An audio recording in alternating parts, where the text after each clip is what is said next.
கர்த்தருடைய நாம மகிமைப்படுவதாக. இந்த நாளின் காலையில் தியானத்துக்கென்று நாம் இன்னைக்கு தெரிந்து கொண்ட வார்த்தை என்னன்னா, கப் ஆஃப் டெத். இந்த நாளில் தேவன் தன்னுடைய மரணத்துக்கு தன்னை ஒப்பு கொடுத்தார். அவர் தன்னுடைய பாத்திரம் நீங்கும்படி ஜெபித்தார். பிதாவிடத்தை மன்றாடினார். அவர் கேட்கும் பொழுது எனக்கு தெய்வீக வல்லமை வேண்டும், இந்த மரணத்தை நான் தாங்கிக் கொள்ளன்னு ஜெபிக்கல.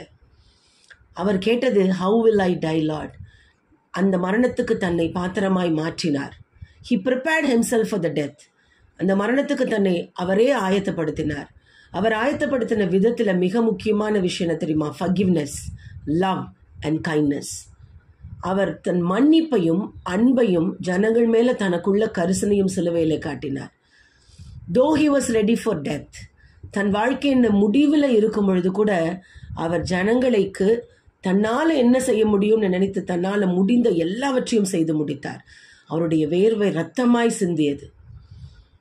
அந்த மரண தருவாயில கூட அவருடைய மேலோங்கின விஷயங்கள் என்ன தெரியுமா? தன்னை அடித்து காயப்படுத்தின மற்ற மக்களை அறியாமல் செய்கிறார்கள், பிதாவே இவர்களுக்கு மன்னியும் என்று சொல்லி மன்னிப்பை வெளிப்படுத்தினார். உங்களுக்காக தான், உங்க பாவங்களுக்காக தான் நான் சிலுவையில் அறையப்படுகிறேன் என்று சொல்லி தன்னுடைய முழு அன்பையும் வெளிக்காட்டினார். யோவான் 3வது அதிகாரம் 16வது வசனத்தில் வாசிக்கிறோம்.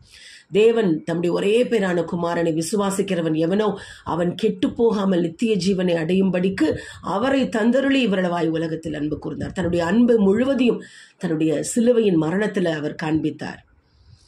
தன் வாழ்க்கையை அவர் எப்படி எடுத்துக்கொண்டார் தெரியுமா?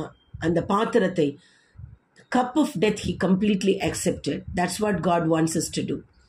நம்முடைய வாழ்க்கையில் நம்ம புரிந்து கொள்ள வேண்டிய, உணர வேண்டிய ஒரு விஷயம் இருக்குது. எஃபிமெராலிட்டி அப்படின்னு சொல்றாங்க தியரிஸ். எஃபிமெராலிட்டி அப்படின்னா இம்பர்மனன்ஸ்.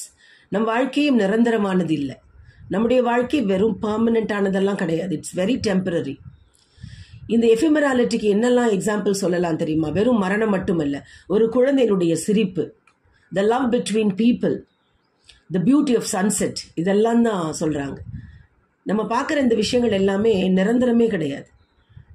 சீக்கிரத்தில் வரும், பார்ப்போம், ரசிப்போம், சந்தோஷப்படுவோம், மறைந்து விடும். அதே போல தான் நம்முடைய வாழ்க்கையும். அதாவது நம்ம பார்த்து கண்ணில் பார்த்து சந்தோஷப்பட்ட விஷயம் மறைஞ்சு போகும்போது அதை நம்ம தேட மாட்டோம். We just forget it and move on to the next one. அதே போல தான் நம்முடைய வாழ்க்கையும். நம்முடைய மரணமும் அதே போன்றது தான். நம்ம வாழ்கிற இந்த வாழ்க்கை ரொம்ப இட்ஸ் டெம்பரரி. யாருக்கு எவ்வளவு நாட்கள் கர்த்தர் நியமித்திருக்கிறார் என்பது தெரியாது. மரணம்னால பயம் வரக்கூடாது நமக்கு. இயேசு கிறிஸ்துவானவர் பிறக்கும் பொழுதே மரணத்துக்காய் பிறந்தார். அதே போல தான் நம்முடைய லைஃபுமே. பட் வாழ்கிற அந்த கொஞ்ச வாழ்க்கை, நம்முடைய இந்த cup of death, how do we accept our cup of death in our life? நம்மை அதை எப்படி ஏற்றுக்கொள்கிறோம்? தேவன் அதை மன்னிப்போடு அன்போடு ஏற்றுக்கொண்டார் இல்ல? அதோட கூட அவர் தன்னுடைய வாழ்க்கையை முடித்தார் இல்லையா? அதே போல நம்முடைய வாழ்க்கையை எதற்கென்று முடிக்கிறோம்? நீங்க யோசிச்சு பாருங்க. ஒரு மரண வீட்டுக்கு நம்ம போகும் பொழுது நம்மோட பழகின, நம்மோட வாழ்ந்த பிள்ளைகள் மரணத்தில் படுக்கையில் படுக்க வைக்கும் பொழுது அந்த உயிரற்ற உடலை நம்ம தொடும் பொழுது, எத்தனை பேர் அதை உணர்ந்திருக்கீங்கன்னு தெரியல, அதை தொடும் பொழுது அவள் நம்மோடு வாழ்ந்த வாழ்க்கை ஞாபகம் வரும். இப்போது அவர்கள் படுத்திருக்காங்க பார்த்தீங்களா, அதை நம்மளால் அக்செப்ட் பண்ணிக்க முடியாது. we are not able to accept that. அவர்கள் வாழ்ந்தார்கள், மரித்தார்கள், அவருடைய டைம் முடிஞ்சது, they have gone. அவருடைய வாழ்க்கை முடிஞ்சோன்னா கர்த்தர் அவர்கள் எடுத்துக்கொண்டார். அதை பார்க்கும் பொழுதெல்லாம் நம்ம நினைக்க வேண்டியது தெரியுமா? நம்மளும் அதே மாதிரி ஒரு நாள் படுக்க வைக்கப்படுவோம். நம்மளும் ஒரு நாள் அந்த முடிவை சந்திப்போம். வாழும் பொழுதெல்லாம் நம்ம வாழ்க்கை ஃபுல்லாக பர்மனெண்ட்டாக இருக்க மாதிரியும், ரொம்ப வருஷம் வாழ்கிற மாதிரியும் நம்மளோட வாழ்க்கையை நம்ம என்ஜாய் பண்ணலாம். தவறுதலாய் அல்ல. கொடுக்கப்பட்ட வாழ்க்கை நமக்கு கொஞ்சம். இந்த வாழ்க்கைக்குள்ளாக நான் என்ன செய்கிறேன் என்பது தான் முக்கியம். தேவன் 33 வருடம் உயிரோடு இருந்த நம்முடைய இயேசு, ஜீசஸ் கிரைஸ்ட், தன் வாழ்க்கையில முழுவதுமாய் பிதாவுடைய திட்டம் எல்லாவற்றையும் நிறைவேற்றினார். மரண தருவாயில் அவர் தன்னுடைய அன்பையும் கரிசனையும், மக்கள் மேல தனக்குள்ள எல்லா அன்பையும் அவர் ஒரேடியா வெளிப்படுத்திட்டார். நமக்கு கொடுக்கப்பட்ட இந்த வாழ்நாளில் நம்முடைய வாழ்க்கையை எப்படி எடுத்துக்கொள்வோம் என்பது ரொம்ப முக்கியம்னு சொன்ன மாதிரியே நம்முடைய வாழ்க்கையின் முடிவையும் நாம் யோசிக்க வேண்டும்.